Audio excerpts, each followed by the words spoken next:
Salve a tutti, vediamo ora come si fa l'integrazione per parti o integrazione per partes. La formula è questa: integrale di u di v è uguale uv meno integrale di v di u. E questa formula non sempre ci aiuterà a calcolare l'integrale, bisogna procedere per tentativi. Ovvio che sarà utile quando riusciremo a calcolare questo secondo integrale. E inoltre, sotto l'integrale di partenza dobbiamo riconoscere il prodotto di due funzioni e anche individuare quale delle due consideriamo come la derivata di un'altra funzione, perché si può provare con una o con l'altra a considerare la derivata e magari in un caso si riesce a calcolare, nell'altro no, bisogna fare un po' di tentativi. Quindi in questo caso adesso proviamo a calcolare questa integrale di x per logaritmo naturale di x.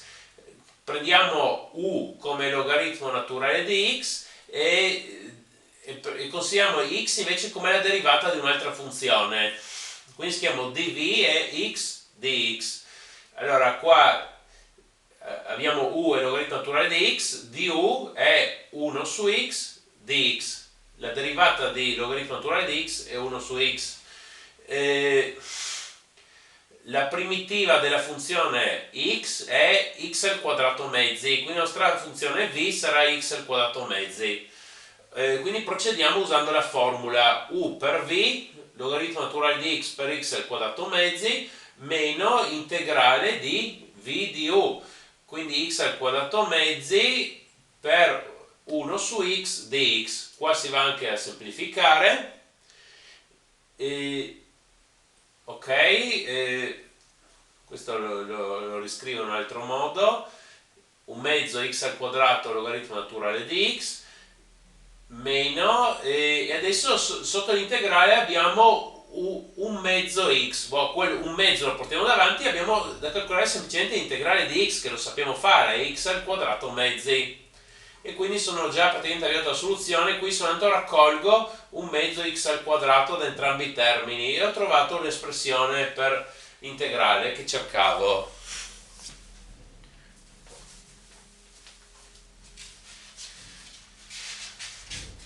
Adesso ci sono dei casi particolari di utilizzo di questa formula integrale per partes. Allora, intanto questo secondo integrale che vado a calcolare magari può essere che lo calcolo ancora una volta utilizzando la formula di integrazione per partes e magari arrivo alla soluzione.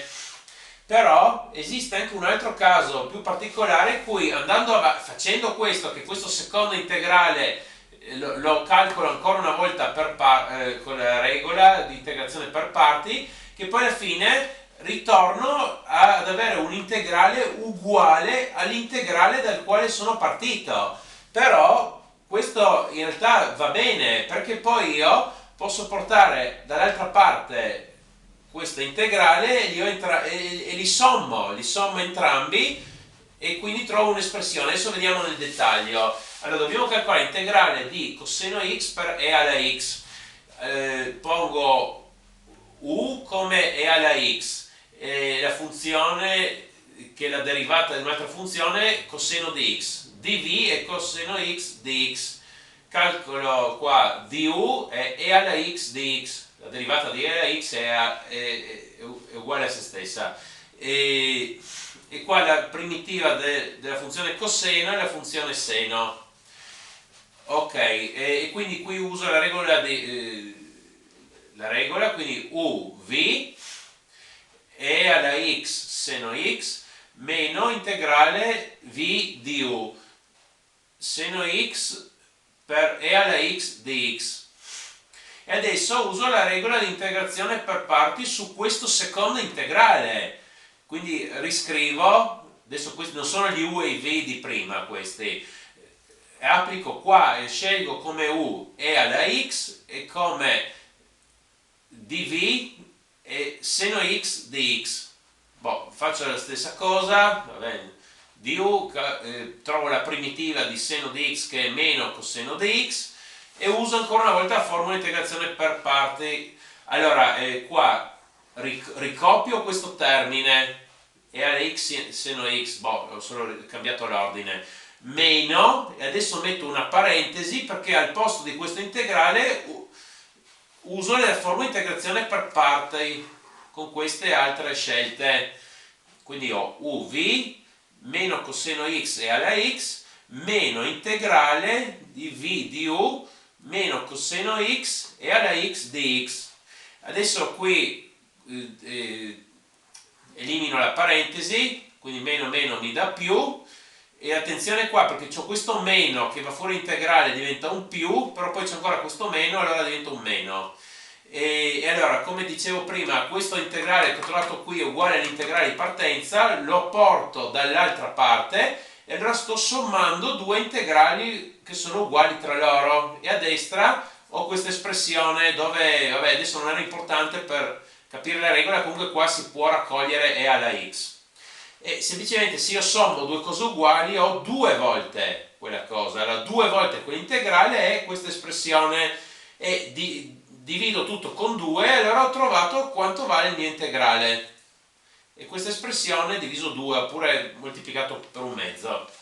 Ok, c'è ancora un caso particolare di utilizzo della formula di integrazione per parti, che è quello di quando sotto l'integrale mi trovo una sola funzione. Allora uno potrebbe pensare che non si può utilizzare, e invece sì, perché io considero una delle due funzioni come la funzione costante 1, arcoseno x, devo calcolare l'integrale arcoseno x e lo considero come arcoseno x per 1.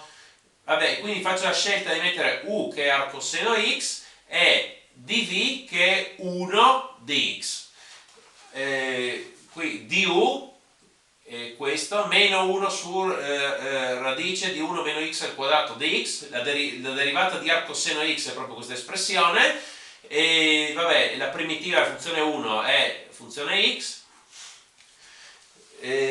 Ok, allora adesso applico la formula uv x per arcoseno x meno integrale di v di u x per meno 1 su radice di 1 meno x al quadrato di x.